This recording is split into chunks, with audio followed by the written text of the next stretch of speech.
Congress party జెండాను ధ్వంసం చేసిన వారిపై చర్యలు తీసుకోవాలంటూ రుద్రూరు పోలీస్ స్టేషన్లో ఫిర్యాదు చేశారు కాంగ్రెస్ శ్రేణులు.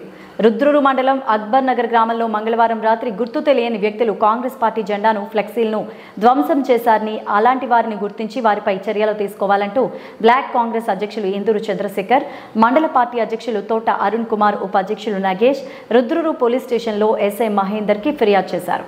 దినదినాన కాంగ్రెస్ పార్టీ అభివృద్ధిని చూడలేకనే ఇలాంటి చర్యలకు పాల్పడుతున్నారని వారు ఆరోపించారు.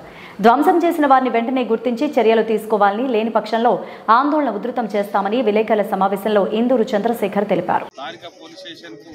మండల కేంద్రంలో కాంగ్రెస్ పార్టీ ఆధ్వర్యంలో స్టేషన్కి వచ్చిన విషయం ఏంటంటే, మొన్న 26వ తారీఖు రోజు ఎన్టీ రామారావు విగ్రహ ఆవిష్కరణ కోసం గౌరవ మంత్రివారులు తుమ్మల నాగేశ్వరరావు గారు మరియు సుదర్శన్ రెడ్డి గారు, మా బాన్సోడ నియోజకవర్గ ఇన్ఛార్జి మాజీ ఎమ్మెల్యే శ్రీ ఏనుగు రవీందర్ రెడ్డి గారి ఆధ్వర్యంలో అక్బర్నగర్ గ్రామంలో మా గ్రామ అధ్యక్షులు రాంబాబు గారు, నగేష్ గారు వారి మరియు ప్రసాద్, సాయిల గారి ఆధ్వర్యంలో, పురప్రభ ఆధ్వర్యంలో జెండా ఆవిష్కరణ జరిగింది.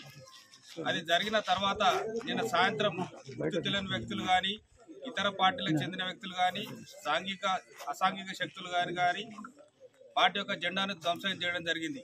మేము ఈ సమావేశంలో చెప్పేది ఏంటంటే, మా కాంగ్రెస్ పార్టీ ఏనుగు రవీందర్ రెడ్డి గారి ఆధ్వర్యంలో అభివృద్ధి చెందడం ఓర్వలేక ఇతర పార్టీలకు చెందిన అసాంఘిక నాయకులు మరియు మూకాలందరికీ ఒకటే ఈ సమావేశంలో హెచ్చరిస్తున్నాం. ఇక నుంచి మీ ఆటలు చెల్లవు. ఎందుకంటే రవీందర్ రెడ్డి గారి నాయకత్వంలో కాంగ్రెస్ బలపడతాం, మీరు ఓర్వలేక ఇటువంటి పనులు చేస్తున్నారు. మేము ఈరోజు పోలీస్ శాఖ వారికి మేము వారి దుండగులను శిక్షించి కఠినంగా శిక్షించిన తద్వారా మేము వారికి ఎటువంటి చర్యలు చేపట్టాలో మా కాంగ్రెస్ పార్టీ అధినాయకత్వం ద్వారా తెలియజేసుకుంటున్నాం. కనుక దయచేసి పోలీస్ శాఖ వారు వారి దోషులను నిర్ధారించి కఠినంగా శిక్షించాలని కోరుతున్నాం. మా ఏనుగు రవీందర్ రెడ్డి నాయకత్వం ఓర్వలేని ఇతర నాయకులకు కూడా మేము ఈ సమావేశంలో చెప్పేది ఏంటంటే, రానున్న కాలం కాంగ్రెస్ కాలం ప్రజాపాలన ప్రభుత్వం కనుక మీరు ఆ ప్రభుత్వం పాలన కలిసి ఉంటే కలిసి రండి.